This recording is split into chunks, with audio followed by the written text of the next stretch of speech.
सूरत city hospital. Villain को जब बेचैनी सी महसूस होने लगी तो वह जल्दी से नूर के वार्ड की तरफ आया। उसे ऐसा लग रहा था जैसे नूर को कोई परेशानी हो रही हो। यह उसके दिल ने उससे कहा था और उसने दिल की सुनी और वहां पहुंच गया। लेकिन जब वार्ड में नूर के साथ विधाता को पाया तो उसने आंखें चढ़ाई और वो विधाता को देख हैरानी से बोले, आप यहाँ क्या कर रहे हो? जानते हो ना यहाँ किसी का भी आना मना है। फिर विधाता ने एक नज़र डरी सहमी नूर की तरफ देखा जिसकी आंखों में आंसू भरे थे और उसकी आंखें एक किसी हीरे की तरह चमक रही। उसने आंखों से ही जैसे विधाता को रिक्वेस्ट किया कि वो विलेन को कुछ ना बताएं। लेकिन क्या नूर की रिक्वेस्ट का विधाता पर कोई असर पड़ा था? बिल्कुल नहीं। उन्हें तो बस नूर की सच्चाई विलेन को बतानी थी। वो विलेन को देख मुस्कुराकर तुरंत बोले, हाँ तुम्हारी कोहिनूर को होश आ गया था। तुम यहाँ थे नहीं तो मैंने सोचा मैं उसे कंपनी दे दूँ। और भी कई ज़रूरी बातें कर रहे थे। कहो तो तुम्हें भी बताऊँ मैं? बोल विधाता एक बार फिर नूर को देखते हैं। नूर की आंखों से आंसू बहने लगे, वो आंसू जो विधाता को सुकून दे रहे थे। मगर विलन ने जब नूर की आंखों में आंसू देखा तो उसका दिल फटने को था। वो नूर की ओर बढ़ा और बोला, नहीं डैड, मुझे इस वक्त कुछ भी सुनने का मन नहीं है। आप प्लीज़ वो बातें मुझे बाद में बताइएगा और अगर ज़रूरी ना हो तो इग्नोर करिएगा। मुझे इस वक्त सिर्फ अपनी कोहिनूर के पास रहना। विधाता के चेहरे पर हैरानी झलकी। विधाता उसकी ओर बढ़ते हुए बोले, लेकिन विलेन, ये बात बहुत ज़रूरी है, तुमसे जुड़ी बातें हैं। विलेन एक बार फिर उन्हें बीच में रोककर सख्ती से बोला, मेरी कोहिनूर से ज़्यादा कुछ ज़रूरी नहीं है डैड, इसलिए बेटर होगा कि फ़िलहाल आप भी घर जाएं। मैं हूँ यहाँ अपनी कोहिनूर के। आपके यहाँ रुकने की फ़िलहाल तो कोई ख़ास ज़रूरत नहीं है। विधाता ने गुस्से से अपनी मुट्ठियाँ कस ली। नूर के चेहरे पर डर की लकीरें अभी भी थी, लेकिन सुकून की सांस आई उसे। विधाता ने एक बार फिर कुछ बोलना चाहा कि विलेन गुस्से से बोले, डैड आपको समझ नहीं आ रहा मैं आपसे क्या कह रहा हूँ? मुझे इस वक्त अपनी कोहिनूर के साथ समय बिताना है। उसकी तबीयत खराब है, दर्द में है और इस वक्त उससे ज़्यादा ज़रूरी मेरे लिए कुछ भी नहीं, ना मैं और ना आप। इसलिए बेहतर होगा कि बिना मेरा गुस्सा झेले आप यहाँ से निकल जाइए।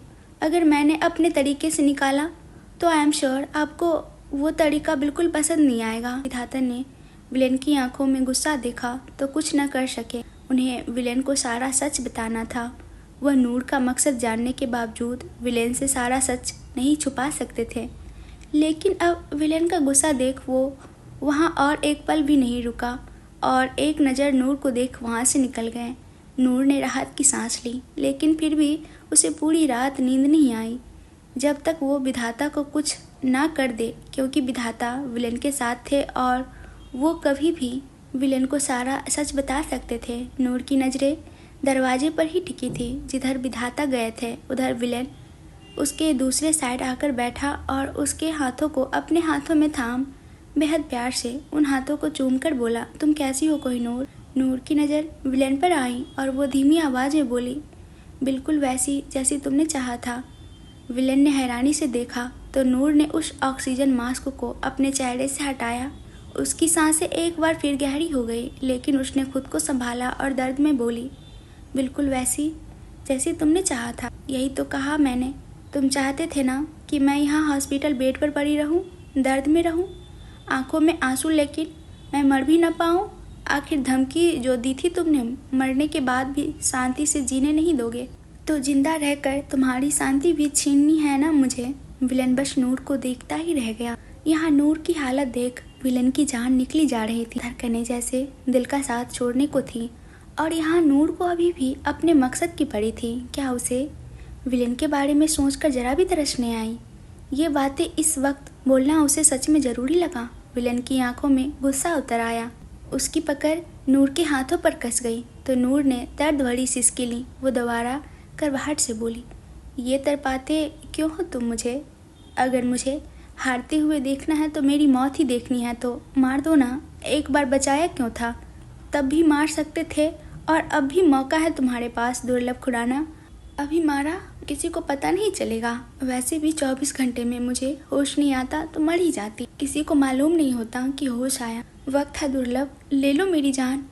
और सुकून पहुंचाओ अपने दिल को। नूर ने बेहद कड़वाहट से ये बात बोली। विलेन तुरंत अपनी जगह से उठा और उसने उस स्टूल को एक जोरदार लात मारी। वो दूर जाकर गिरा। एक बार को नूर भी सहम गई, लेकिन उसकी नज़रें अभी भी विलेन के चेहरे पर टिकी, जो गुस्से से लाल हो चुका था। विलेन ने आगे बढ़कर नूर की गर्दन पर पकड़ कस दी और गुस्से से बोला, काश कोहिनूर मैं तुम्हारी जान ले पाता। तुम्हारे इस नाजुक से गले को दबाने में एक पल नहीं लगाता, लेकिन शांति की मौत तो दूर, मैं तुम्हारी बेरहमी की मौत भी नहीं दे सकता। नूर को बेहद दर्द हो रहा था, घुटन सी हो रही थी, लेकिन फिर भी वो मुश्किल से सांस लेते हुए बोली, तो मार क्यों नहीं देते? मार दो ना, मैं तो तुम्हें मौका दे रही हूँ, मार दो मुझे, विलेन मार दो। पर विलेन तुरंत पीछे हटा और हंसते हुए बोला, तुम्हारे कहने पर तुम्हें ऐसी मौत तो बिल्कुल नहीं दूंगा कोहिनूर। वो मौत भी नायाब होगी जो ये आशिक अपनी आशिकी देगा। वो मौत ऐसी होगी कि तुम जिंदा रहकर भी 1000 मौत मरोगी कोहिनूर। वो मौत ही क्या, जब रूह को जिस्म को छोड़कर चली जाए कोहिनूर। असल मौत तो तब होगी जब तुम्हारे रूह की तरफ तुम्हारी आंखों में साफ दिखेगी कोहिनूर, और वो मौत देखना चाहता हूँ मैं तुम्हारी आंखों। और अगले पल विलेन वहाँ से निकल गया। नूर का दिल विलेन की बातों को सुनकर धक सा रह गया। अचानक धड़कनें बिल्कुल तेज हो गई, सांसों पर उसका वश नहीं रहा और आंखों में एक बार फिर आंसू आ गए। वो खुद में गहरी सांस लेते हुए बोली, क्या किस्मत बना ली है मैंने अपनी। जहाँ आज तक किसी ने मुझे गुस्से से डांटा तक नहीं था, वहाँ अब बद्दुआएं तक मिलने लगी। मेरी तरफ भरी मौत देखना चाहते हो ना विलेन? देख लेना, अगर मेरी आंखों में उस मौत की जगह तुम्हारी बर्बादी ना दिखाई दी तो मैं भी नूर निष्कर्ष खुराना नहीं। बोल। नूर ने धीरे से खुद को उठने की कोशिश की, लेकिन जख्म पर इतना तेज दबाव पड़ा कि उसकी हल्की चीख निकल गई। इस वक्त उस कॉरिडोर में कोई भी नहीं था। जो नाइट शिफ्ट के लिए नर्स और वार्ड बॉयज, वो भी शायद ब्रेक पर गए थे। नूर ने वो साड़ी आए बीच अपने हाथों से निकाली और मुश्किल से खड़ी हुई, मगर कमजोरी इतनी थी कि उसके पैर बुरी तरह से कांपने लगे। आंखों के सामने सब धुंधला सा नजर आने लगा। वो वहीं बेड पर गिर गई। उसके स्टिचेस में बेहद दर्द हो रहा था, लेकिन नूर यहाँ बैठ नहीं सकती थी। वो खुद में बोली, नहीं, अगर मैं इस दर्द की वजह से यहाँ रुक गई तो वो विधाता जरूर विलन को सारा सच बता देंगे। मैं ऐसा बिल्कुल नहीं होने दे सकती। मुझे उसका कुछ तो करना होगा। नूर दोबारा अपनी जगह पर खड़ी हुई। उसमें बिल्कुल भी ताकत नहीं थी, लेकिन वो अपने मकसद को यूँ परेशानी में देख वहाँ रुक नहीं सकती थी। वो मुश्किल से दरवाजे तक आई। बाहर झांककर देखा तो पूरे कॉरिडोर में उसे कोई नज़र नहीं आया। विलेन के बॉडीगार्ड्स हॉस्पिटल में थे, लेकिन शायद इस फ्लोर पर नहीं। नूर को उस वार्ड में ही डॉक्टर का एक कोट नज़र आया। उसने उसे ऊपर से पहन लिया और अपने चेहरे को किसी तरह से ढकते हुए वो अस्पताल से बाहर निकली। उसे बाहर के दरवाजे पर विधाता नजर आए, जो शायद अब तक वहीं थे और अपनी कार में बैठे निकलने को हुए। नूर को समझ नहीं आया कि वो क्या करे। तभी साइड में खड़ी एक कार पर उसकी नज़र गई, जिसके ऑनर ने की कार में ही छोड़ दी थी। नूर के चेहरे पर एक राहत नजर आई। वो लड़खड़ाते हुए उस कार के पास पहुंच और ड्राइविंग सीट पर बैठ हवा से बात करते हुए कार को विधाता के पीछे बैठा दिया। उस कार के डैशबोर्ड पर लकीली एक फ़ोन रखा था। उसने वो फ़ोन उठाया। उसमें कोई पासवर्ड नहीं था। अक्सर लोग पासवर्ड भूल जाने के कारण फ़ोन पासवर्ड में नहीं लगाते थे, और ये नूर के लिए काफ़ी अच्छा मौका था। उसने तुरंत किसी को कॉल लगाया। उधर विधाता की गाड़ी एक सुनसान रास्ते से होते हुए आगे बढ़ रही थी। वो इस वक्त शीश महल बिल्कुल नहीं जाना चाहे। वो गुस्से में उबल रहे थे और उन्हें सबसे ज़्यादा गुस्सा विलेन पर आ रहा था। वो खुद में बोले, विलेन ऐसा कैसे कर सकता है? उस लड़की को हर बार जो तवज्जो देता है, जैसे सच वो जानता तक नहीं और कमबख्त जानने की भी कोशिश नहीं करता। शुक्र है मैंने नूर का चेहरा देख लिया। अब जो भी हो, मैं विलेन को सारा सच बताकर ही रहूँगा। फिलहाल मुझे अपने गुस्से को शांत करना होगा और उसके लिए मुझे शराब और शबाब दोनों की ज़रूरत है। बोलते हुए विधाता पर एक घिनौनी मुस्कुराहट, लेकिन वो इस बात से अनजान थे कि उसके पीछे ही नूर की गाड़ी की आंखों में एक अलग ही जुनून नजर आ रहा। नूर के स्टिचेस पर दबाव पड़ने की वजह वहाँ से खून रिसना शुरू हो गया था, लेकिन नूर को इस बात की बिल्कुल भी परवाह नहीं थी।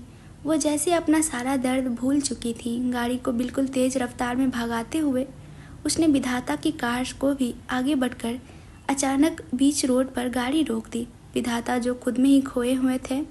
अचानक ही उन्होंने जोर से ब्रेक मारी और हैरानी से सामने कार को देखने लगे। उस इलाके में अंधेरा था, जिस वजह से उन्हें ड्राइविंग सीट पर बैठी नूर नहीं दिख रही। वो ड्राइविंग सीट से बाहर निकले, गाड़ी के सामने आते हुए चिल्लाकर बोले, ए पागल, क्या है? गाड़ी हटा यहाँ से। रात में ऐसे रोड के बीचों बीच गाड़ी क्यों लगाई? वही नूर की आंखें इस वक्त विधाता के चेहरे पर जमी थी। उसके कार की हेडलाइट की रोशनी में विधाता का फ्रस्ट्रेटेड चेहरा साफ दिख रहा था। नूर की आंखों में डर था, आंसू थे और वो खुद से बोली, सॉरी विधाता अंकल, लेकिन मैं अपने मकसद के लिए कुछ भी कर सकती हूँ। बोलते हुए नूर ने अगले पल कार को दोबारा स्टार्ट किया और दूसरे पल विधाता की एक चीख निकल गई और वो दूर जा गिरे। नूर की गाड़ी ने उन्हें काफ़ी तेज टक्कर मारी। उसके सर से लगातार खून बह रहे थे, पूरा शरीर जख्मी हो गया था। वो अधखुली आंखों से सामने खड़ी नूर को देख रहे थे, जिसका चेहरा उन्हें अब हेडलाइट की रोशनी में दिख रहा था। उन्होंने हाथ आगे बढ़ाकर नूर से मदद मांगनी चाही, लेकिन नूर 2 कदम पीछे हो गई। उसकी आंखों से एक कतरा आंसू बह गया और वो लगभग रोते हुए बोली, sorry, I am so sorry विधाता, लेकिन ये करना बहुत ज़रूरी था। मैं इस मकसद में खून खराबा बिल्कुल नहीं चाहती थी, लेकिन मेरे पास कोई और ऑप्शन नहीं था। आई एम सो सॉरी विधाता uncle, I am so sorry, मैं आपकी जान बिल्कुल नहीं लेना चाहती। बोलते हुए नूर वहीं घुटनों के बल गिर गई। उसने ये कर तो दिया था, लेकिन उसका मासूम दिल अब बुरी तरह से कचोट रहा। वो अपने हाथ किसी को चोट तक नहीं पहुंचाने वाली लड़की आज किसी की जान ले रही थी। नूर का शरीर बुरी तरह से कांपने लगा था। एक तो जख्म का दर्द और ऊपर से ये इतना बड़ा गिल्ट कि उसने किसी की जान ली है। विधाता की दर्द भरी आह उसे अपने कानों में सुनाई दे रही थी। वो तुरंत अपनी जगह से उठी और गहरी सांस लेते हुए बोली, नहीं, मैं ऐसा नहीं कर सकती। इस मकसद में मैं खून खराबा बिल्कुल नहीं कर सकती। मैं किसी की जान बिल्कुल नहीं ले सकती। मुझे सर से बात करनी होगी। उन्हें कहना होगा कि मैं विधाता अंकल की जान नहीं लूँगी, उन्हें बचाकर रहूँगी, भले ही मेरे साथ अब जो हो। उसने तुरंत वो फ़ोन निकाल दोबारा किसी को कॉल लगाया। 2 ही रिंग में कॉल पिक हुई। दूसरी तरफ से आवाज़ आई, नूर, तुमने काम कर दिया ना? क्या ख़त्म कर दिया तुमने उस इंसान को? नूर रोते हुए बोली, सर प्लीज़, मुझसे ये नहीं होगा। मैं किसी की जान नहीं ले सकती, प्लीज़ उन्हें बचा लीजिए। तभी दूसरी तरफ से गुस्से भरी आवाज़ आई, नूर, संभालो खुद को। अगर तुमने विधाता को नहीं मारा तो सारा सच जान मिलन तुझे मौत देगा, जो तुम सोच भी नहीं सकती। उसे ख़त्म करो और निकलो वहाँ से। कार में बैठा आदमी तुम्हें वापस अस्पताल पहुँचा देगा और सारा इल्ज़ाम अपने सर पर ले लेगा। तुम निकलो वहाँ से। नूर, विलन को बिल्कुल शक नहीं होना चाहिए कि उसके बाप को तुमने ही मारा है। सर, पर मैं, नूर ने बोलने की कोशिश की, लेकिन कॉल डिस्कनेक्ट हो चुकी। नूर की आंखों से बेहिसाब आंसू बह रहे थे और विधाता अभी भी दर्द से कराह रहे थे। उसकी आंखों के सामने नूर का चेहरा था। नूर वहाँ से विधाता को यूं छोड़कर बिल्कुल नहीं जाना चाहती, लेकिन ना चाहते हुए भी उसने अपना कदम पीछे ले लिया और रोते हुए बोली, सॉरी विधाता अंकल, लेकिन मुझे माफ़ करिएगा, आई एम सो सॉरी। बोलिए। वो तेजी से उस कार की ओर बढ़ी और ड्राइविंग सीट पर बैठ उस आदमी पर नजर गई, जिसका चेहरा उसने मास्क से ढक रखा था। नूर ने इस बात पर बिल्कुल भी ध्यान नहीं दिया और जाकर बैक सीट पर बैठ गई। वो कार विधाता के बगल से होते हुए अस्पताल की ओर आई, लेकिन उसे इस वक्त बिल्कुल भी नहीं पता था कि विधाता का फ़ोन उसके हाथ में ही था। उन्होंने विलेन को कॉल लगा दिया था। विलेन, जो इधर से रिसेप्शन हॉल में था, उसके फ़ोन पर जब विधाता का कॉल आया तो उसने बिना देरी किए कॉल पिक। जैसे ही दूसरी तरफ से आवाज़ आई, वो ज़ोर से चिल्लाया, विधाता। उधर से वो पुलिस ऑफिसर जिसे विलेन को नूर का सारा सच बताना था, वो भी अस्पताल के गेट के बाहर रुका। विलेन ने जैसे ही विधाता की वो दर्द से कराहती आवाज़ सुनी, गुस्सा जैसे उसके रूह तक उतर आया। उसके हाथ उसके गन तक पहुँच गए और उसने बिना कुछ सोचे समझे उसके फ्लोर पर फायरिंग शुरू कर दी। वहाँ जो भी कुछ लोग मौजूद थे डर से सहमकर कोने में खिसक और विलेन गुस्से भरे फ़ोन पर चिल्लाकर बोले, डैड, आप कहाँ हो? मुझे जल्दी से अपनी लोकेशन भेजिए। मैं अभी यहाँ आ रहा हूँ। जिसने भी आपकी हालत की है उसे ज़िंदा नहीं छोड़ूंगा। वो गुस्से से पागल हुआ जा रहा था, लेकिन विधाता में अब इतनी हिम्मत नहीं बची थी कि वो अपना लाइव लोकेशन भेज सके या फिर वो वहाँ है ये विलेन को बता सके। वो फ़ोन पर ही बेहोश हो चुके थे कि गुस्से से लाल होने को। ये फायरिंग की आवाज़ सुन अफरा तफरी मची थी और अवीर उसके पास आ हैरानी से बोला, क्या हुआ विलेन? तू ये लेकिन वो अपनी बात पूरी करता उससे पहले ही विलन ने अबीर को दूर धकेला और बोला, पर उसे डैड की लोकेशन 2 मिनट में ट्रेस करके मुझे भेजे और अपने लोगों को भी वहाँ पर भेजे। तो यहाँ नूर के पास उसे कुछ होना नहीं चाहिए। ये बोल वो तेजी से हॉस्पिटल से बाहर निकल गया।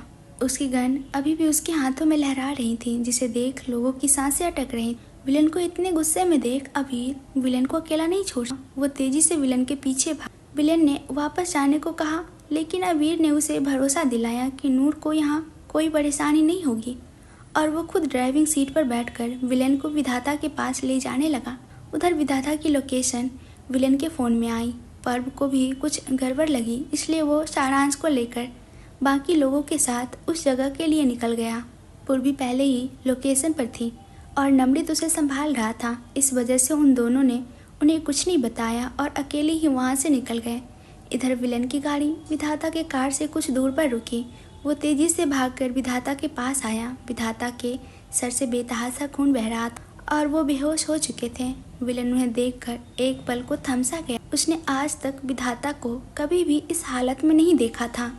विधाता को क्या, किसी अपने को उसने इस तरीके से देखना इमेजिन नहीं किया था। वो खून खराबा करता था, लेकिन अपनों के खून से वो खुद डरता था। उसने अबीर के साथ मिलकर विधाता को बैक सीट पर बिठाया और ठीक उसी वक्त वहाँ पर सारांश भी लोगों के साथ पहुँचा। अबीर ने कॉल करके उन्हें पहले ही सब कुछ बता दिया था। पर्व के सामने आया और उसे देखते हुए सर्द आवाज़ में बोला, कल सुबह तक वो आदमी मुझे चाहिए जिसने मेरे डैड की ये हालत की है। उसे मैं वो मौत दूंगा जिसे देख मौत भी कांपी। मुझे वो किसी भी हालत में कल तक चाहिए। पर्व ने सर हिलाया और उसके बाह पर हाथ रख बोला, विश्वास रखो वो आदमी कल बेसमेंट में होगा। फिलहाल तू विधाता के साथ, उन्हें ज़रूरत है तेरी। विलन ने हाँ में सर हिलाया और तेजी से अपनी गाड़ी की ओर बढ़ा। अबीर भी उसके साथ ही था। वो विलन को अकेला बिल्कुल नहीं छोड़ सकता। इस बार स्टीयरिंग व्हील पर विलन की पकड़ कसी थी और रफ्तार इतनी तेज थी कि अबीर का दिल बाहर आने को था। 15 मिनट का सफ़र विलन ने 5 मिनट में तय किया और वो लोग अस्पताल के सामने। अबीर ने सारी तैयारी पहले ही कर ली थी और अब विधाता को एक बार फिर ऑपरेशन थिएटर ले जाया गया। विलन हॉस्पिटल के बाहर ही रुक गया था। उसका गुस्सा इस वक्त आउट ऑफ कंट्रोल था और वो अंदर जाकर कुछ तमाशा नहीं करना चाहता था। वही वो आदमी अस्पताल तक पहुंचा, लेकिन उसने विलन को जाते नहीं देखा था। उसे इतना पता था कि विलन उसी वार्ड में होगा जहां उसे नूर मिलेंगी और उसने पूरे अस्पताल में छान मारा। तब जाकर उसे आईसीयू में नूर दिखी। उसकी आंखें बंद थी। वो हॉस्पिटल वापस तो आ गई थी, लेकिन उसकी हालत एक बार फिर खराब हुई। अबीर विधाता के साथ था। इस वक्त से दूसरी फीमेल डॉक्टर उसका चेकअप कर रही थी। नूर की हालत कुछ स्टेबल हुई तो फीमेल डॉक्टर उसे नींद की इंजेक्शन दे वहाँ से निकल गई। उस आदमी ने बाहर से झांक कर देखा तो उस पूरे वार्ड में कहीं भी विलन नज़र नहीं आया। वो खुद से बोला, लगता है वो कहीं बाहर गए हैं। मुझे यहीं उनका इंतज़ार करना चाहिए और वो जैसे ही आते हैं मुझे उस लड़की का सारा सच बताना होगा। चेहरे से मासूम दिखने वाली लड़की उनसे उनकी सबसे बेशकीमती चीज़ छीन ले जाएंगी, उसके मकसद को बर्बाद करवाएंगी। उन्होंने तो सोचा भी नहीं होगा कि नूर अपने मकसद का दिखावा कर अपने मकसद में कुछ ऐसा शामिल करेंगे। मुझे सर को सारा सच बताना है। वो जैसा सोच रहे हैं वैसा बिल्कुल नहीं है, बल्कि नूर का मकसद कुछ और ही है। वो एक नज़र नूर को देख वहीं साइड बेंच पर पीछे छिपकर बैठ गया। पीछे जो आदमी पड़े थे उन्होंने अभी भी उसका पीछा नहीं छोड़ा था और वो इस वक्त कोई रिस्क नहीं ले सकता था। इस वजह से वहीं छुपा रहा। इधर ऑपरेशन थिएटर में अबीर विधाता की सर्जरी कर रहा था। उन्हें काफ़ी गहरी चोट आई थी, मगर किसी तरह अबीर उसकी जान बचा ली। उन्हें नॉर्मल वार्ड में शिफ्ट कर दिया गया और सुबह तक उन्हें शायद होश भी आ जाता, लेकिन उनकी कंडीशन काफ़ी क्रिटिकल थी। सर पर गहरी चोट लगने की वजह से उनके होश में आने की बाद क्या होगा किसी को कुछ नहीं पता था। होश आएगा या नहीं अभी कुछ कहना मुश्किल था। केस इतना क्रिटिकल था कि वो शायद कोमा में भी जा सकते थे, या होश आने के बाद वो सब कुछ भूल जाते, या ऐसा न होकर उन्हें होश आ जाता और वो सारा सच विलन को बता देते। इधर रात के करीब 3 बजे विलन अपने बेसमेंट पहुंचा, जहां वो अपने दिल को सुकून दिया करता था। जिस रस्सी में कुछ दिन पहले नूर और वो मेड लटकी थी, आज इस रस्सी में एक आदमी लटक रहा था। आज ना नीचे स्टूल थी और ना ही जल रही आग। बल्कि उस जगह पर सिर्फ खून ही खून था। वो खून जो उस आदमी के शरीर से टपकता हुआ नीचे गिर रहा था। वो बुरी तरह से जख्मी था और ये काम सारांश का ही था। ये वही आदमी था जिसे नूर के बदले उस एक्सीडेंट के लिए रिप्लेस किया गया था ताकि नूर को बचाया। वो दर्द से कराह रहा था, लेकिन विलन की आंखों में कहीं भी रहम नजर नहीं आ रहा था। उस आदमी ने जैसे ही सामने विलन को देखा, वो दर्द से कराहता हुआ बोला, प्लीज प्लीज मुझे नीचे उतार दो। मैं वो सब तुम्हें बता दूंगा जो तुम जानना चाहते हो। प्लीज नीचे उतार दो मुझे। विलन ने उसे तिरछी नजरों से देखा और पास में खड़े सारांश को इशारा किया तो वो आदमी उसी पल में नीचे था। विलन ने साइड में पड़े लोहे का मोटा सा रॉड उठाया और उसे जमीन पर घसीटता हुआ उस आदमी के पास आ गया। लेकिन अगले पल वो आदमी हंस पड़ा और हंसते हुए बोल पड़ा, गलत सोचा कि मैं तुम्हें सच बता दूंगा। तुम्हारे बाप को मारा है तो इतनी आसानी से थोड़ी ना कुछ बताऊंगा। मर जाऊंगा लेकिन अपना मुंह नहीं खोलूंगा। वो तो बस हाथों में दर्द हो रहा था, इस वजह से बोला कि उतार दो नीचे, लेकिन अब मौत भी दे दो तो मैं मुंह नहीं खोलूंगा। उस आदमी के कॉन्फिडेंस से विलन की आंखों में देखते हुए कहा। विलन के चेहरे पर भी एक तिरछी मुस्कुराहट आ गई, लेकिन उसका गुस्सा उसकी आंखों में साफ दिख और उसकी हंसी उतनी ही डरावनी थी। अगले पल वो अपने वो मोटा सा रॉड उस आदमी के दिल वाली जगह पर घुसाया जो पीठ से होता हुआ उसके आर पार हो गया। उस आदमी को चीखने तक का मौका न मिला और आंखें फाड़े वो जमीन पर गिरा। उसकी पीठ रॉड के सहारे किसी ऊपर की ओर उठी हुई थी। सारांश ये देख हैरानी से चिल्लाकर बोला, भाई ये आपने क्या किया? ये हमें बता सकता था कि किसने इसे विधाता पर एक्सीडेंट करने को कहा था। विलन बिना उस लाश को देखते हुए बोला, ये वो था ही नहीं जिसने डैड का एक्सीडेंट किया। ये उस आदमी का रिप्लेसमेंट है और ये वैसे ही नहीं जानता कि ये चाल किसकी है। इसे पैसे मिले हैं झूठ बोलने के। सारांश आंखें फाड़े हैरानी से बोला, भाई आप ऐसा कैसे कह सकते? उसे पकड़ा है हमने पूरे सबूत के साथ कि इसने ही विधाता का एक्सीडेंट किया है। विलेन हंसा और पास में रखी कुर्सी पर बैठा, पैर पर पैर चढ़ाए सारांश को देख बोला, बच्चे नहीं हो तुम सारांश कि कोई भी तुम्हें 2 रुपये की लॉलीपॉप पकड़ा कर चले जाए और तुम उसे चूसते हुए सामने दिख रही चीज़ को सच मान लो। तुम्हें क्या लगता है कि विलेन ने अपनों पर हमला करने वाला इतना नॉर्मल सा इंसान होगा? एक्सीडेंट करने के बावजूद वो तुम्हारे हाथ इतनी आसानी से आ जाए। सारांश सवालिया नज़रों से विलन को देख रहा था। उसने इस बारे में तो सोचा ही नहीं था। उधर सुबह नूर की नींद खुली तो दर्द से उसकी एक हल्की सी चीख निकली। उसने अपनी आंखें मींच ली। उसे पेन किलर नहीं दिया गया था, जिस वजह से वो दर्द उसे साफ महसूस हो रहा था और उस दर्द से उसकी जान। वो स्टिचेस काफ़ी लूज हो गई थीं जिन्हें अवीर ने आधी रात को ही सही किया था, लेकिन फिर भी दर्द काफ़ी था। वो स्टिचेस काफ़ी ज़्यादा लूज था। उसने किसी तरह खुद को संभाल कर आंखें खोली तो सामने एक पुलिस इंस्पेक्टर को देख आंखें फटी की फटी रह गईं।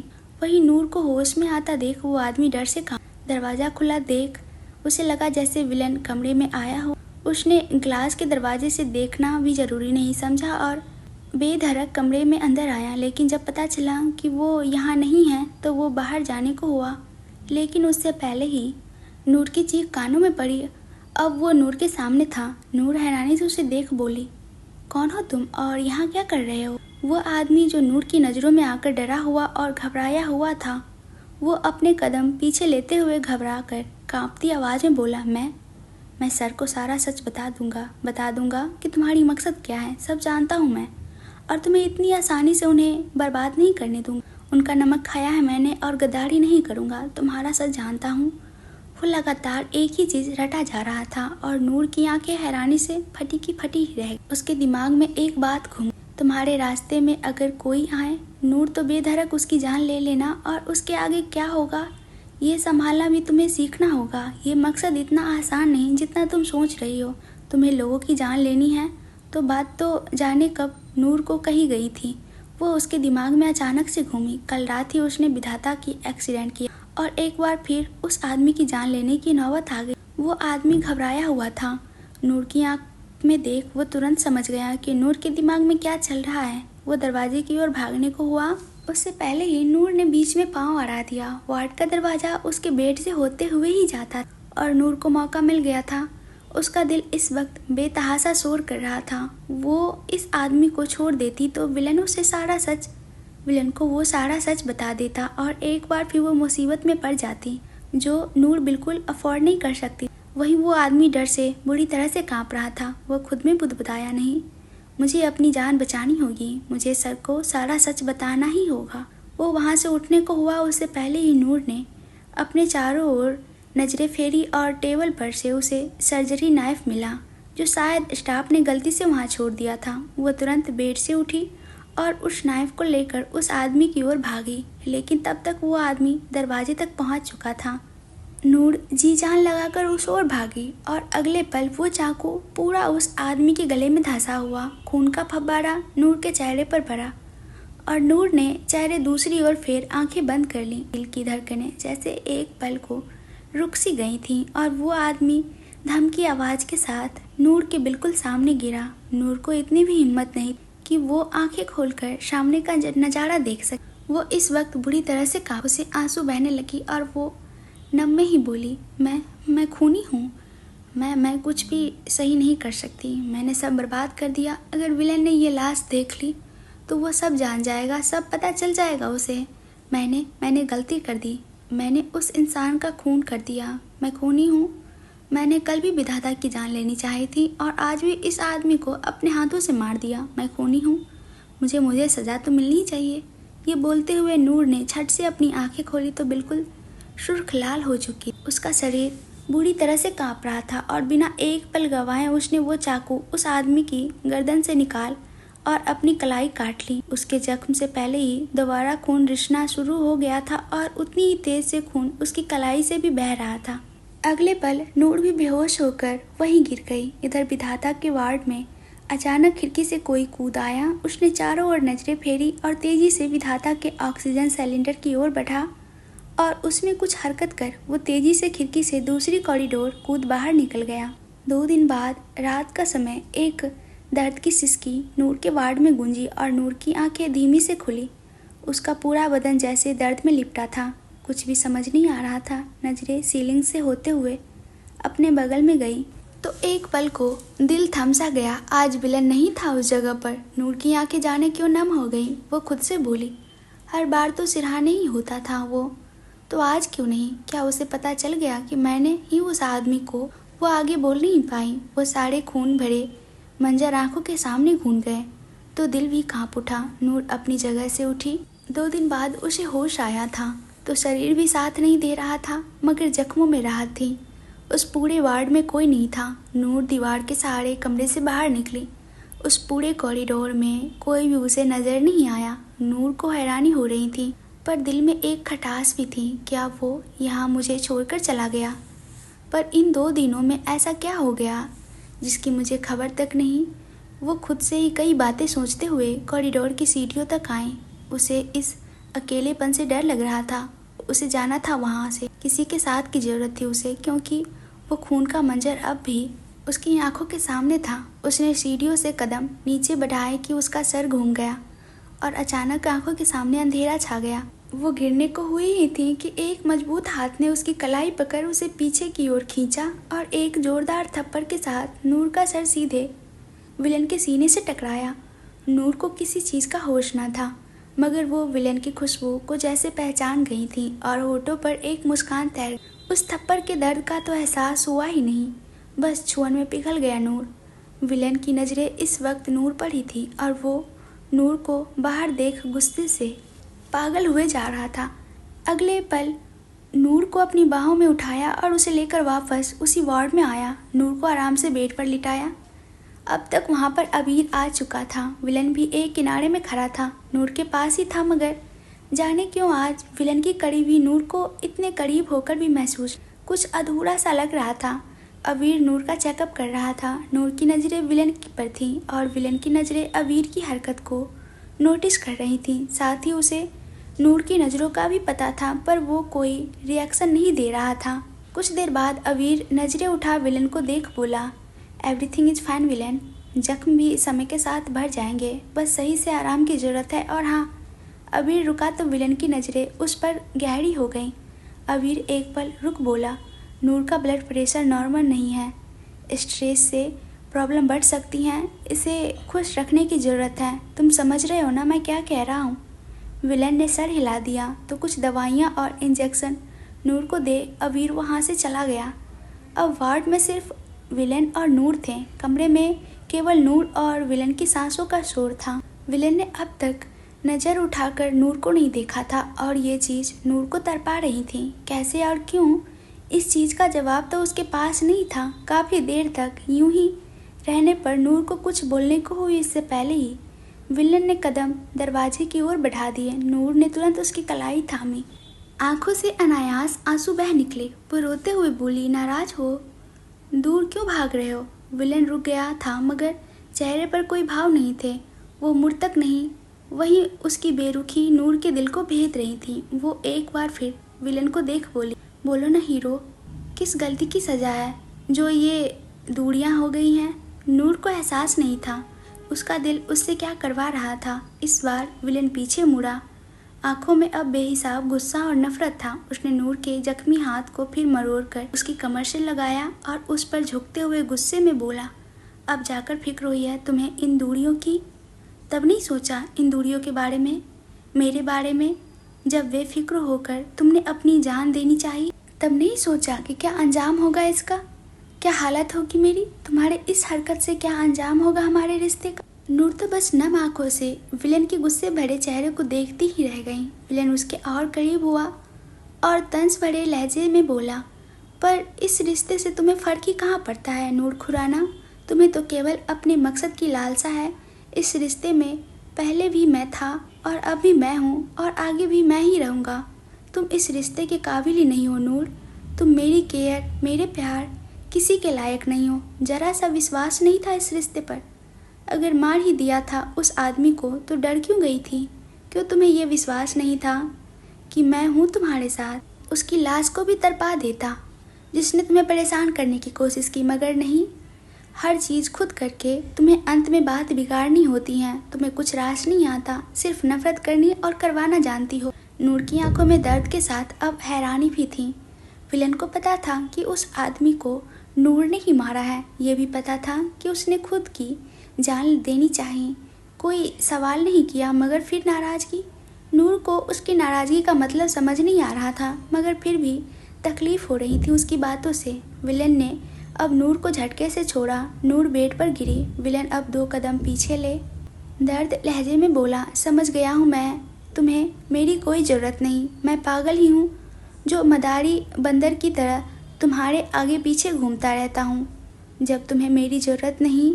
इस विलन ने भी अपनी पूरी ज़िंदगी अकेले गुजारी है, आगे भी गुजार लूँगा, लेकिन कसम है मुझे तुम्हारी नूर, जब तक तुम मेरी ओर कदम नहीं बढ़ाओगी तुम्हारी शक्ल भी नहीं देखूंगा और ना ही कभी तुम्हें अपनी शक्ल देखने दूंगा। ये बोल बिना एक पल रुके विलन उस वार्ड से बाहर निकल गया। नूर तो बस रोती हुई उस ओर देखती ही रह गई। अपने दिल की कसमकस को समझने में नाकाम थी नूर और बस यूं ही रोते रोते उसकी आंखें कब लग गई उसे कुछ एहसास न रहा। इधर विलन गुस्से में नूर की वार्ड से निकला था और वो फिलहाल किसी और वार्ड के सामने खड़ा था। उसने गहरी सांस ले कदम अंदर बढ़ाए तो बेड पर लेटे विधाता पर गई।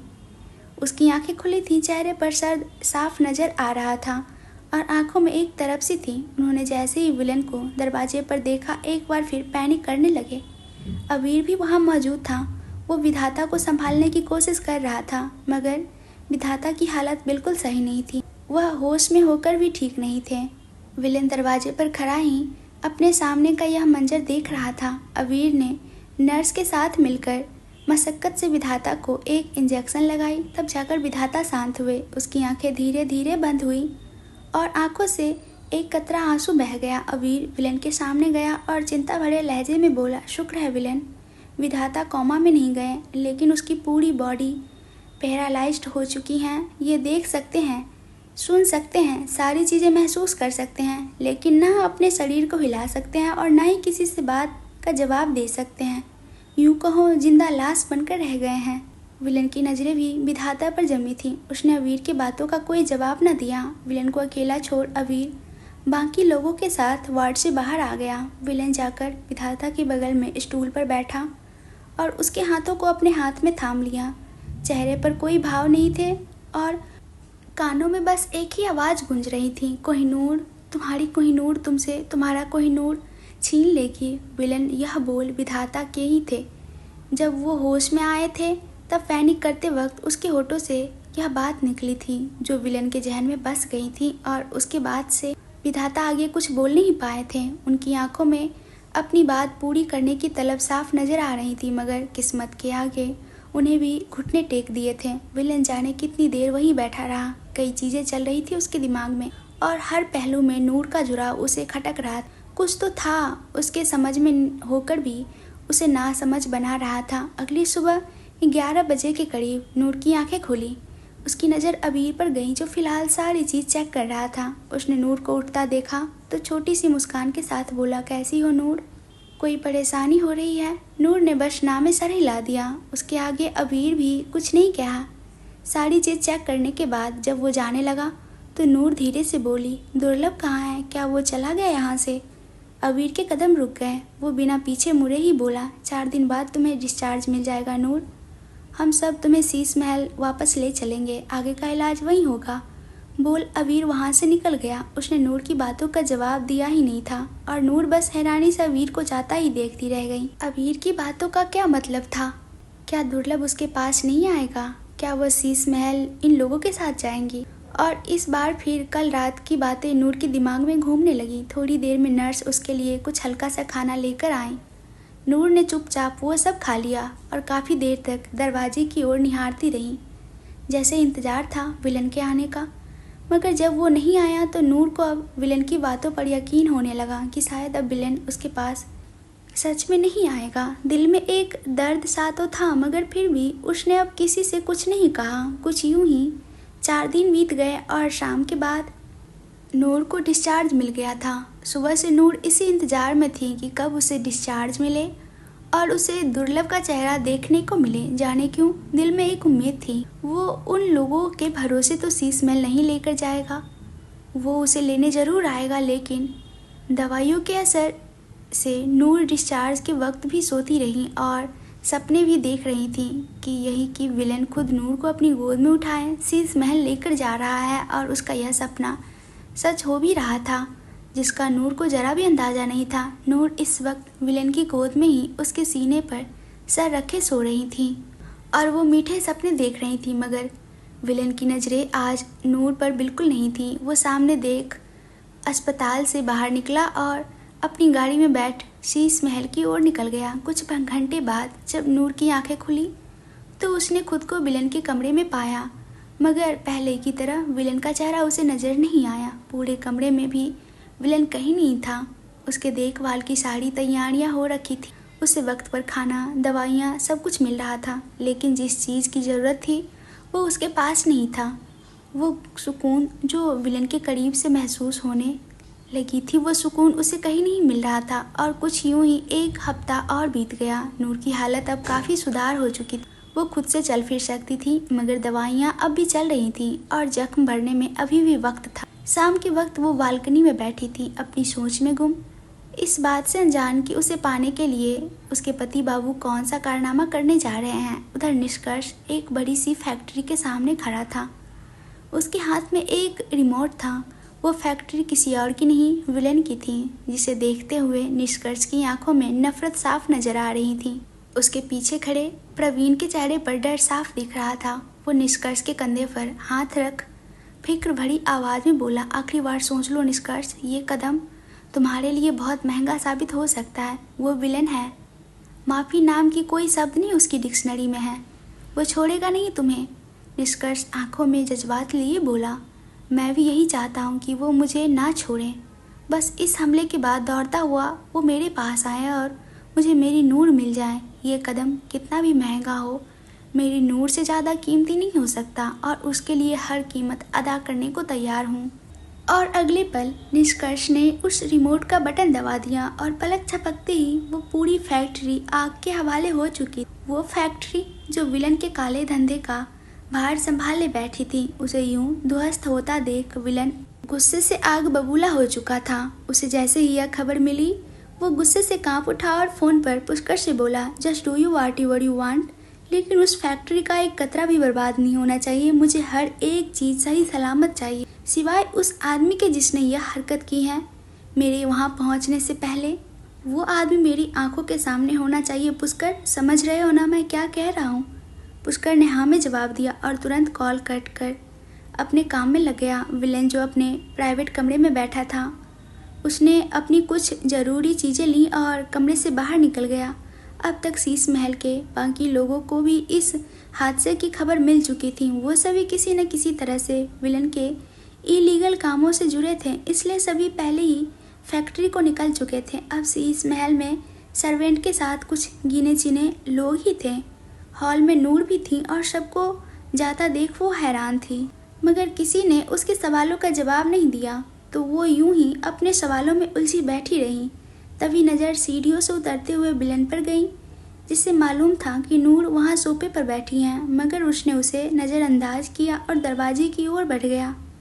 नूर, जिसने इतने दिनों से विलन का चेहरा तक नहीं देखा था, आज एक बार फिर उसे खुद को इग्नोर कर जाते देख उसका दिल कचोट गया, आंखें नम हो गईं। पर आज वो ये मौका गंवाना नहीं चाहती थी। वो तुरंत उठी और विलन के पीछे गई। इस वक्त पूरा शीश महल खाली था। विलन अपनी कार के ड्राइविंग सीट का दरवाज़ा खोला और वो उसमें बैठता उससे पहले ही नूर की बाहें उसके सीने से लिपट गईं। एक पल को सब कुछ थम गया। ये छुहन कितना सुकून था। नूर की खुशबू में, उसकी आहट में, उसकी हरकतों में उसका प्यार झलकने लगा था। विलन की धड़कनें बस अंधाधुंध भागने लगी, सांसों पर काबू न रहा। पर उसके दिमाग में अचानक उसकी हरकतों को काबू में कर लिया और विलन ने नूर को खुद से दूर झटक दिया। सोचा कि शायद इस गुस्से को देख नूर भाग जाएंगी, पर ऐसा कुछ नहीं हुआ। नूर एक बार फिर उसके पीठ से लग गई और उसके सीने पर अपने हाथ कसते हुए सिसक कर बोली, प्लीज़ मत जाओ ना, मुझे ज़रूरत है तुम्हारी, थी और रहेगी भी, और बर्दाश्त नहीं होगा मुझसे। और अगर बेरुखी दिखानी है तो जान ही ले लो पहले मेरी। जाने क्यों उसकी सिसकी में विलन का दिल फटा जा रहा था, पर वो मुड़ा नहीं और यूं ही सख्ती से बोला, मैं ज़रूरत पूरी करके छोड़ने वाली चीज़ नहीं हूँ। एक बार पूरा किया तो ज़िंदगी भर अपने हक को छोड़ता नहीं। नूर अब उसके सामने जाते हुए बोली, तो छोड़ने को कहा किसने? मैंने तो हर आज़ादी दी है। एक तुम हो जो उस आज़ादी में भी दर्द देते हो। बोलते हुए उसकी आंखों से एक कतरा आंसू बह गया, जो एक बार फिर विलन के दिल को चीर गया। मेरे दामन से लिपट कर तुम्हें दर्द ही मिलेगा, और अब इस दामन को तुमने ही स्वीकारा है। विलन ने यह कहते हुए नूर के होठों को अपने गिरफ्त में ले लिया और उसे इंटेंस होकर किस करने लगा। वो कभी गुस्से में तो दूसरे पल बेहद नाजुकता से नूर के होठों को चूमता। उसके इस किस में उसका गुस्सा, नाराज़गी, प्यार, जुनून, हक, दीवानगी, इंतज़ार, तरफ हर इमोशन दिख रहे थे। वही नूर भी इस किस का दिल से रिस्पॉन्स दे रही थी। उसकी उंगलियां विलन के बालों में उलझे थे और विलन के हाथ नूर की पूरी बॉडी पर चल रहे थे। जाने इस पल का विलन को कब से इंतज़ार था और वो इस करीबी में कब से नूर की हामी का इंतज़ार कर रहा था। पर आज जैसे दो अधूरे साथ मिलकर पूरे हो रहे थे। विलन ने बिना किसी ब्रेक किए ही नूर को अपनी बाहों में उठाया और उसे अपने कमरे में ले गया। नूर को बेड पर रखा और सबसे पहले अपने फ़ोन को फेंका, जो कब से बज रहा था। ठीक उसके बगल में नूर का फ़ोन भी सोफे पर था, जिसमें लगातार कॉल और मैसेज आ रहे थे। विलन ने सब कुछ छोड़कर एक बार फिर नूर को किस करना शुरू किया। हर शीशे में उन दोनों के प्यार भरे लम्हे कैद हो रहे थे। विलन ने नूर के होठों को गिरफ्त में लिया और उसके कपड़े को झटके से उससे अलग कर दिया। नूर का दूध सा गोरा बदन विलन के सामने था, जिसे वो किसी कांच की गुड़िया की तरह संभाल कर छू रहा था। हर कोने में सिर्फ अपना हक जमा रहा था। वो एक बार फिर नूर को किस करते हुए उसके चेहरे तक आया और उसकी आंखों में देखते हुए प्यार से बोला, are you ready to be mine Kohinoor?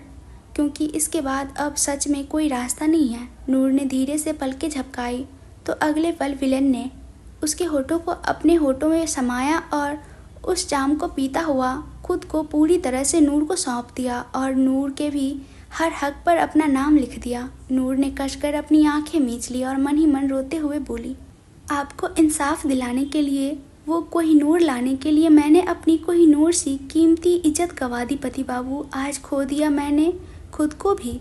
और कुछ यूं ही दर्द और प्यार भरे लम्हे के साथ दोनों ने अपनी रात गुजारी, जहां वो दोनों एक दूसरे को पूरा करते करते जाने क्या क्या खो बैठे थे। अगला सवेरा हर सवेरे से कुछ ज़्यादा ही चमक रहा था। जिस रोशनी में आज नूर ने अपनी आंखें खोली थी, अनजान थी वो कि इस बात से कि इस रोशनी के बाद जो अंधेरा आएगा वो सिर्फ उस दुनिया को ही नहीं, उसकी ज़िंदगी को भी अंधेरे में डाल देगा। अनजान थी वो इस बात से कि अपने खुद के वजूद ने उसका असल वजूद छिपा कर रखा था। धूप की रोशनी पड़ते ही नूर ने अपनी आंखें खोली। वो थोड़ी सी कशमशाई और उठकर अपनी जगह बैठी तो एहसास हुआ कि पूरे कमरे में वो बिल्कुल अकेली थी। उसके चेहरे पर कोई भाव नहीं थे, लेकिन आंखों में एक फिक्र नज़र आ रही थी। वो सबसे पहले वॉशरूम गई और फ्रेश होकर बाहर आई। उसे सोफे पर अपना फ़ोन मिला जिसमें जाने कितने कॉल्स और मैसेज आए थे, लेकिन उसने उन सभी को इग्नोर करते हुए कमिश्नर अनिल के नंबर पर कॉल किया। 2-4 रिंग के बाद जब कॉल पिक हुई तो दूसरी तरफ से कमिश्नर बोले, हाँ कहो नूर, काम हो गया। उसकी आवाज़ बिल्कुल शांत थी, जैसे कुछ हुआ ही ना हो। वही नूर का तन बदन अब गुस्से से फटने को तैयार था। आंखें नम हो गई थी और उसके पीछे छिपी लाली साफ नजर आने लगी थी। वो फ़ोन पर ही चिल्लाते हुए बोली, आप ऐसा कैसे कर सकते हैं कमिश्नर? मेरे साथ इतना बड़ा धोखा? अरे साफ कह देते, यहाँ भेजा ही क्यों? खुद ही जान ले लेते आप मेरी। आप चाहते क्या हैं मुझसे? पहले तो पति बाबू के नाम पर यहाँ विलन के जाल में फंसा दिया, उसके बाद ना हमारे पति बाबू का ख्याल रख पाए, ऊपर से हमारी इज्जत भी कल मिट्टी में मिला दी। हमारे जीने का कोई मकसद छोड़ेंगे भी या सच में जान लेने का इरादा है आपका? कमिश्नर 2 पल रुक बोले, नूर तुम भड़क क्यों रही हो? इसमें हमारी कोई गलती नहीं। निष्कर्ष अगर जेल से भागा है तो ये उसके इरादे थे। हमने कभी भी तुम्हें किसी जाल में फंसाना नहीं चाहा, और कल जो तुमने किया उन सब चीज़ों में तुम्हारी मर्जी थी। तुम्हारा फैसला था कि तुम अपने पति बाबू को बचाने के लिए इस हद तक जाओ। नूर एक बार फिर गुस्से से चिल्लाई, किसी न किसी तरीके से मजबूर तो आपने ही किया था ना। मैं यहाँ आई थी इस भरोसे कि आप मेरे पति बाबू का ख्याल रखेंगे। उस जेल में वो इसलिए बंद नहीं कि उन्होंने गुनाह किया है, बल्कि उन्हें दुनिया की नज़र से बचाकर आप सेफ रखकर, इसलिए वो वहाँ है। लेकिन आप इस काम में भी नाकाम रहे और यहाँ मैं आपके काम को पूरा करने के लिए अपनी जान तक देने को तैयार थी। ये कैसा न्याय कर रहे हैं आप कमिश्नर अंकल? आप पति बाबू को संभाल नहीं पाए, मेरी इज्जत मेरे हाथों में न रही, सब कुछ तो बर्बाद कर दिया आप लोगों ने मिलकर। आगे क्या करूं? ना कुछ समझ आता है मुझे, सब कुछ बर्बाद कर दिया आप लोगों ने, कुछ नहीं रहा मेरे हाथों में। नूर लगातार रोते हुए बोलते जा रही थी। वो अपने घुटनों के बल गिर गई और बुरी तरह से रोने लगी और अपने फ़ोन को दूसरी साइड रख दिया। कुछ पल बिल्कुल शांति थी। कमिश्नर कुछ पल तो कुछ नहीं बोला, पर जब नूर थोड़ी शांत हुई तो गहरी आवाज़ में बोले, नूर समझने की कोशिश कर, इस तरह पैनिक करोगी तो कुछ भी हाथ नहीं लगेगा। जो खोया है इस चीज़ को लेकर बैठी रहोगी तो आगे कुछ हासिल नहीं होगा। बस ये सोचो कि आगे क्या करना है। निष्कर्ष वापस अपनी जगह आ चुका है और उसकी सेफ्टी की गारंटी अब मैं लेता हूँ। कोई परेशानी नहीं होगी उसे, लेकिन तुम अपने मकसद को मत भूलो। वो कोहिनूर अगर यहाँ वापस नहीं आया तो निष्कर्ष की जान अगले 1 महीने में चली जाएंगी। हम इससे ज़्यादा उसे बचा कर नहीं रख सकते। पुलिस डिपार्टमेंट पर उंगली उठ रही है नूर। वो कोहिनूर तुम्हें हमारे हवाले करना ही होगा ताकि निष्कर्ष को हम उस झूठे इल्ज़ाम से बचा पाएँ। अपनी बात बोल कमिश्नर चुप हुए, मगर कोहिनूर की आंखों से बहते आंसू नहीं रुके। उसने फ़ोन कट किया और गुस्से से उस दूसरी तरफ फ़ोन फेंक दिया। उसे इस वक्त कुछ भी समझ नहीं आ रहा था। वो अपनी जगह से उठी और बेड पर औंधे मुंह गिर गई। कल रात की बातें उसके जहन में निकलने को तैयार ही नहीं थी। वो फ़ोन कॉल जो कमिश्नर ने करके बताया था कि निष्कर्ष ने विलन की फैक्ट्री को आग के हवाले कर दिया है और उसे ख़त्म करने के लिए विलन शीश महल से निकलने वाला है। नूर ने अगर कल रात विलन को ना रोका होता तो शायद विलन के हाथों निष्कर्ष की मौत हो चुकी। वो सारी बातें सोचते हुए नूर की पलकें एक बार फिर बंद हो गईं। कल रात की थकान अभी भी थी, उसका पूरा जिस्म दर्द में था, लेकिन कुछ बातें और ज़्यादा तकलीफ़ दे रही थीं। कुछ यूं ही घंटे बीते थे कि नूर अपनी जगह पर कसमसाने लगी। चेहरे पर पड़ रही सांसें उसे बेचैन कर रही थीं, पर जैसे आंखें खोलने का मन नहीं था। लेकिन अचानक वो चीखते हुए उठी जब उसे अपने गर्दन पर एक जोर का दर्द महसूस हुआ। वो अपनी गर्दन को मसलते हुए अपने बगल में देखती हैं जहाँ मुस्कुराता हुआ विलन बैठा था। नूर की आंखों में हैरत और एक डर साफ नज़र आ रहा था। उसके चेहरे पर उसके आंसुओं के निशान भी थे जिसे वो छुपाना तो चाहती थी, लेकिन अब कुछ विलन की आंखों के सामने था। मगर विलन ने उसे कोई सवाल नहीं किया। वो थोड़ा आगे हुआ और नूर के चेहरे पर झुकता हुआ उसके गालों को अपने हाथों में भर प्यार से बोला, कैसी हो कोहिनूर? कल की रात ज़्यादा मुश्किल तो नहीं हुई? नूर ने कोई जवाब नहीं दिया। वो हैरानी से विलन की आंखों में देखती रही।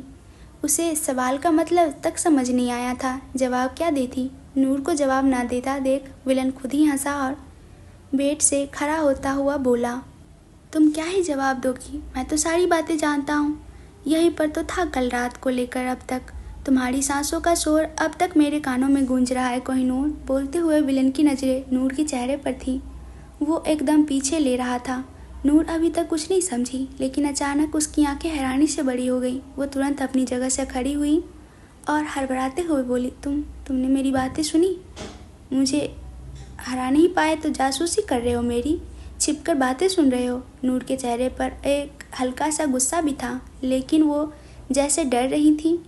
वो बातें जो उसने कमिश्नर से की थी, वो अगर विलन ने सुन ली तो उसका कोई राज अब राज नहीं रहा था। सारी बातें विलन के सामने आ चुकी थी, लेकिन विलन मुस्कुराता हुआ नूर को देख रहा था।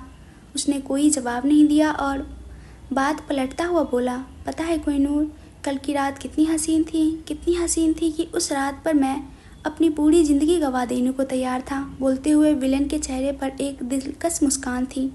उसने अपने कदम नूर की ओर बढ़ाने शुरू कर दिए, लेकिन जाने क्यों नूर के कदम खुद ब खुद पीछे हो रहे थे। विलन यूं ही उसकी ओर बढ़ता हुआ बोला, पर शायद मैं बहुत अभागा हूँ कोहिनूर। बचपन से ही जिसे अपना ना चाहा, सबने आंखों में धूल झोंक दिए। आज तो जिंदगी भी धूल के बराबर लग रही है। बोलते हुए विलन का लहजा धीरे धीरे गहरता जा रहा था। वो नूर की ओर बढ़ाते कदम हुए ही गहरी आवाज़ में बोला, मेरी वो हसीन रात तुमने मिट्टी में झोंक दी कोहिनूर। कल तक खुश था कि तुम सिर्फ मेरी हो, मेरी कोहिनूर, जिसे आज तक किसी ने हाथ नहीं लगाया, जो सिर्फ मेरे लिए बनी थी। लेकिन आज मेरा सारा सपना चकनाचूर कर दिया तुमने कोहिनूर। और अब टूटने की तुम्हारी बारी है। बहुत टूट कर चाहा मैंने तुम्हें। तुम्हारे कदमों में चांद तारे तोड़ने को तैयार था, लेकिन तुम्हारे दिल ने मुझे तोड़ना सही समझा।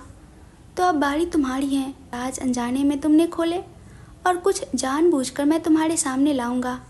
नूर की सांसें हलक में अटक रही। विलन का लहजा धीरे धीरे सर्द हो रहा था और ये चीज़ नूर को डरा रही थी। उसके कदम पीछे जाते हुए अचानक रुक जब ठंडी दीवार उसके पीठ से लगी। नूर की धड़कनों ने शोर मचाना शुरू कर दिया था। विलन की बातें उसे बुरी तरह से इफ़ेक्ट कर रही थी। वो इतना तो जान चुकी थी कि विलन ने उसकी बातें सुन ली थी, लेकिन अब वो किस राज की बात कर रहा था। विलन उसके बिल्कुल करीब आया और उसके चेहरे पर हाथ फेरता हुआ एक बार फिर मुस्कुराकर बोला, पहले दिन का कहा था न तुमने कोहिनूर, तुम्हारा ऐसा इस्तेमाल करूँगा कि तुम समझने की कोशिश करती रह जाओगी, लेकिन समझ नहीं पाओगी। तो चलो आज तुम्हारी सही से इस्तेमाल कर लिया जाए।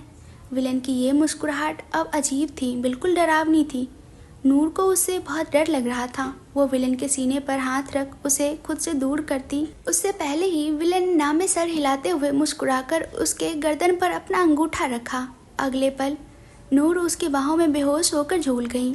जाने कितने पहर बाद नूर ने अपनी आंखें खोली तो नजरें अंधेरे की जगह इतनी तेज रोशनी से टकराई कि उसे सामने कुछ दिखाई नहीं दिया। उसने अपनी आंखें कसकर मींच ली और कुछ पल बाद जब खोली तो सामने का नज़ारा देखते ही रह गई। चारों तरफ सिर्फ शीशे ही नजर आ रहे थे। उन शीशों से रिफ्लेक्ट होती तेज रोशनी में नूर को सिर्फ दो चीज़ों का अक्ष नजर आ रहा था। पहला तो उसे खुद का और दूसरा उसके पीछे दिखता वो चमकदार हीरा। नूर ने पीछे मुड़कर उस हीरे को छूना चाहा कि एहसास हुआ कि पीछे भी शीशा ही है। उसने कई जगह हाथ लगाए, कई जगह चोट भी लगी और तब जाकर उसे एहसास हुआ कि वो शीशे के भूल भुलैये में कैद हो गई हैं। कहानी का आगे का भाग आप लोगों को सुननी है तो प्लीज़ कमेंट्स करके बताइएगा और वीडियो पे लाइक दीजिएगा। बहुत मेहनत से बनाते हैं।